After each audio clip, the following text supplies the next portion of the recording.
Olá pessoal, tudo bom? Antes de mais nada, só dizer que eu estou muito gripada, por isso dessa voz fanha. Mas se eu ficar esperando pra melhorar e gravar o vídeo, pode ser que isso demore muito. E eu queria aproveitar muito esse mês de julho pra já deixar o canal meio que atualizado, com alguns vídeos gravados, então se faz necessário essa gravação desse jeito mesmo, tá bom? Mas o que nós vamos conversar hoje, vamos direto para o assunto, para que este vídeo não fique tão grande. Nós vamos falar, como vocês viram aí no título, sobre a inquilina de Whitefell Hall. Bom, gente, vamos falar então sobre a inquilina de Whitefell Hall. Eu fiz essa leitura com o Clube MSL, lá da Michelle. Foi uma leitura incrível. Como vocês podem ver, eu acho que dá para enxergar aí 300 marcações. Tem muita coisa marcada mesmo. É um livro muito rico, né? Ó, pus post-its em vários locais, né? Ó, deixa eu mostrar aí para vocês. Que eu acho bacana, gente, trazer essa informação para que você também consiga, quando você for ler, extrair coisas boas, coisas profundas, né? E aqui já fica uma dica, né? Eu acho que um dos pontos mais interessantes para quem quer fazer essa leitura mais aprofundada, quer ver como que extrai daquela obra ensinamentos, então já fica uma dica, anota tudo mesmo, converse com o autor ali da obra, tá? Bom, gente, eu não vou ficar cortando o vídeo enquanto eu preciso beber água. Então, se vocês me verem aí com um copinho na mão para beber água, não estranhem, tá? Preciso. Mas vamos lá. Inicialmente, vamos dar um panorama aí da história, né? Aqui a gente tem, logo no início do livro, chegando num vilarejo, vamos assim dizer, uma jovem com uma criança e uma outra mulher.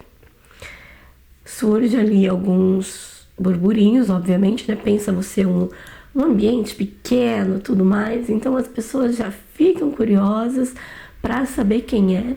E olha só, descobrem que é uma mulher viúva com seu filho e uma empregada, né? A ama. E aí, ela chega, alugou uma mansão lá, chamada Whitefell Hall, que é uma mansão que estava bem abandonada, diga-se de passagem, mas ela estava morando lá nessa mansão. E aí as pessoas ficam daquele jeito, né, querendo saber quem é, afinal de contas, numa vila pequena todo mundo fala de todo mundo. E ali eles já estavam cansados de falar de si mesmos. Então, quando chega alguém diferente, é o que eles precisavam para também falar dessa pessoa, para ter conversa ali na vila, não é mesmo? Então, para eles aquilo era uma grata alegria ela chegar, porque era motivo de fofoca, era motivo de burburinho ali, né? Aquela coisa toda. Ou seja, ela se tornou ali o grande alvo de todos os moradores ali da região. E, porém, essa mulher, que ela chama Ellen, ela tem ali, vamos dizer, um jeito muito particular dela ser quieta, dela ser mais reservada. E quando ela se vê o motivo de tantas conversas, a atração do lugar, ela não gosta muito não. Ela fica meio assim, né? Poxa vida, eu quero um lugar sossegado para viver e agora eu tô aqui no meio desse povo falando de mim. Vou ter que fazer, né, às vezes, da boa vizinhança, né? E visitar, porque ela começou a receber visitas. Logo, era de costume você retribuir essas visitas. E aí a Ellen se viu obrigada, porque ela já estava recebendo visitas, então ela se viu obrigada a retribuí-las. Lá foi ela fazer a pose da boa vizinhança e retribuir todas essas visitas. Só que uma das visitas que ela recebeu foi a dos Markhams. Acho que é esse o sobrenome deles, tá? Que foi o Gilbert, a sua irmã Rose e o seu irmão caçula, o Fergus. E eles foram visitar. Eu vou abrir um parênteses aqui, porque esse Fergus, principalmente assim, no início da história, que é onde ele mais aparece, ele é uma comédia. Tem gente que pode se irritar, mas ele é uma comédia, gente. Ele é um adolescente e ele vai soltar cada pérola aqui inacreditável. Fecha parênteses. Então, foram os três lá visitar e o próprio Fergus fala pra Ellen, né, ó, sinto muito, você é nova no pedaço, tamo aí querendo saber da tua vida mesmo. Ele é dessas, né, que solta logo uma pérola dessa. E aí, com isso, ela vai recebendo essas visitas, ela vai ficando próxima ali daquelas pessoas, mas sempre mantendo um certo distanciamento. Ela não quer ter tanta intimidade a ponto da pessoa não sair da casa dela. Mas veja bem, com o Gilbert foi diferente. O Gilbert, ele acabou criando uma certa afinidade com ela e ele não saía da casa dela. E tinha seus motivos, obviamente, né? O Gilbert estava apaixonado, então ele tinha que ficar presente ali. Só que ela tinha um grande segredo e todo mundo começou a fazer especulações sobre a vida dela. Primeiro, com se ela é viúva de quem? Ela não tá se envolvendo com mais ninguém? Por que o locatário tá indo sempre lá na casa? Tudo bem que o cara tem que ver se a casa tá em ordem, né? Ver se precisa de alguma coisa, mas ele vai direto. Ah, faça-me o favor, né? O que tá acontecendo ali? E começou as especulações. O Gilbert, como era um grande apaixonado, já ficou com o pé atrás, mas defendia a Ellen de todas as formas.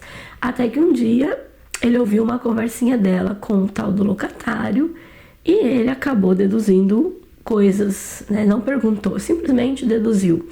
E aí criou-se uma grande confusão entre ele e a Ellen, o que fez com que ela pudesse, a partir de então, ter que contar para ele, mas ela não queria falar, então ela entrega um diário para ele, para que ela conte da vida dela e, enfim, revele o seu segredo ao Gilbert. Eu vou parar por aqui, porque a partir daí começa realmente o grande ponto dessa trama, né, de toda a obra. E é graças a isso, nossa gente, resolveram ficar passando aqui na frente de casa direto com o carro. Hoje, quinta-feira, uma hora dessa, enfim. Até me desconcentra, né? É aqueles carros velhos, ó. Enfim. A partir daqui começa a revelar, e é o ponto principal da história. E então eu não posso entrar muito nesse momento, porque quem não quer spoiler fica por aí, né? E o que eu posso dizer pra vocês? É um livro incrível, ele traz uma narrativa bem diferente.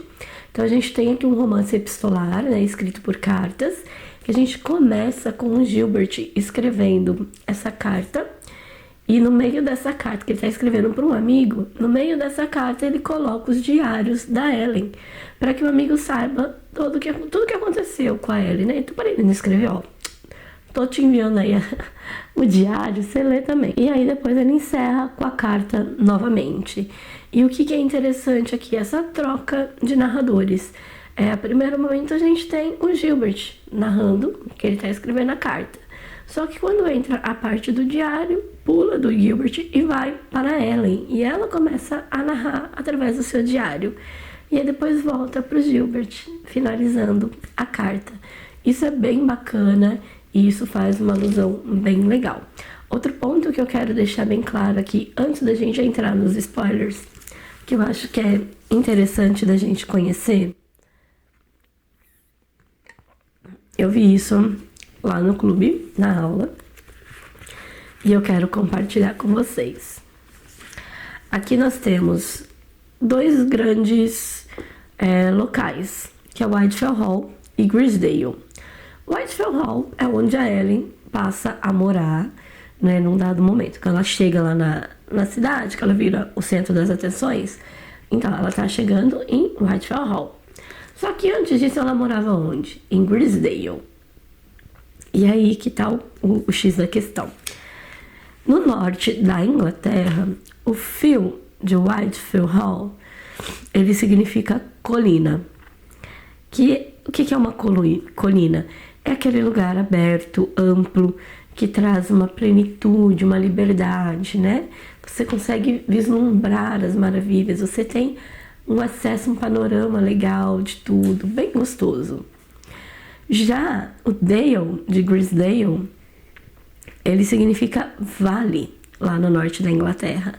E o que é o vale? Um lugar mais intimista, um lugar mais sombrio, um lugar mais...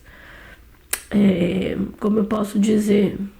Eu acho que sombrio define bem, né? De dor, talvez. Tanto que se a gente olhar na Bíblia, a gente tem uma passagem que diz que mesmo que eu ande pelo vale da sombra da morte, aí continua, né? Não temerei mal algum, porque tu estás comigo. Enfim, mesmo que eu ande pelo vale da sombra da morte. Por que eu trouxe esse versículo? Porque esse livro, ele é um livro de valores e princípios cristãos. Tem muita referência bíblica, muitos princípios e valores cristãos aqui, tá? Então o versículo eu acho que cabe bem. Vale. E se você olhar bem, aqui nessa só, não é spoiler, tá?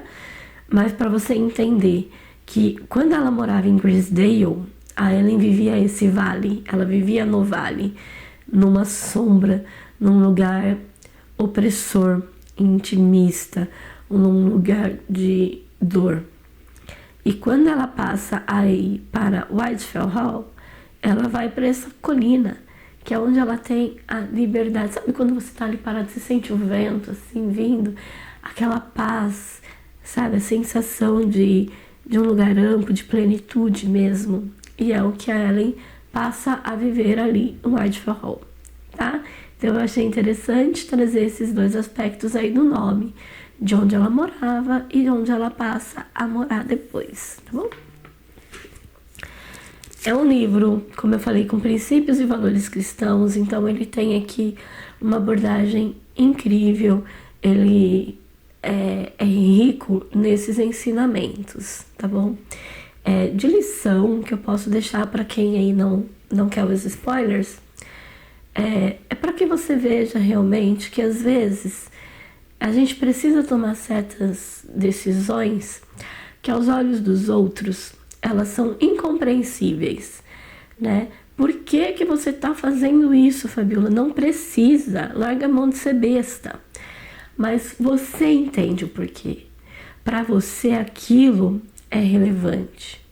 Então, o que eu pude ver, uma das lições que eu pude pegar aqui com essa história da inquilina de Whitefell Hall, é que eu não preciso olhar o que os outros estão falando ao meu respeito, a opinião dos outros sobre as minhas atitudes. O que eu decido vai ter uma consequência, seja boa ou ruim, as tomadas de decisões, né? Tudo que eu tomo uma decisão vai ter uma consequência, pro bem ou pro mal, vai ter uma consequência. E você é o único responsável por aquilo, né? E então assuma as suas consequências. É o que a Ellen faz, ela assume as consequências de muitas decisões que ela tomou. Mesmo que isso traga dor e sofrimento. Aquilo para ela é o certo a se fazer porque ela entende como a autorresponsabilidade. Então, às vezes, na sua vida, na minha vida pelo menos, eu já tomei decisões que algumas pessoas falam: por que você está fazendo isso com você mesma? Mas eu sinto no meu íntimo que aquilo é importante ser feito. Eu tomei decisões e eu preciso assumir as responsabilidades da minha vida, né? Talvez se o outro te ferir, eu ouvi essa frase num podcast que eu achei incrível. Não importa se o outro vai te ferir. Quem tem a solução para a sua vida é você. Então não jogue a responsabilidade sobre o outro. Assuma a sua responsabilidade, né? Então o outro me feriu. Mas foi ele que fez isso comigo. Não importa.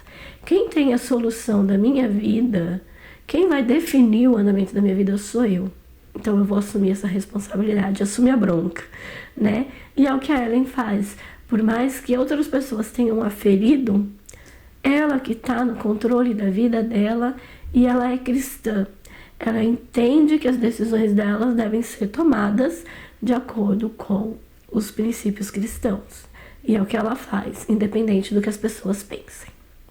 Então, enfim, fica aí algumas ponderações sobre a inquilina Dwight Hall. A atitude dela, as decisões que ela toma, mexeram muito comigo no sentido do lado cristão mesmo, tá? No sentido bem cristocêntrico, porque aqui, para mim, é um livro que é cristocêntrico. Cristo está sempre no centro de toda a história.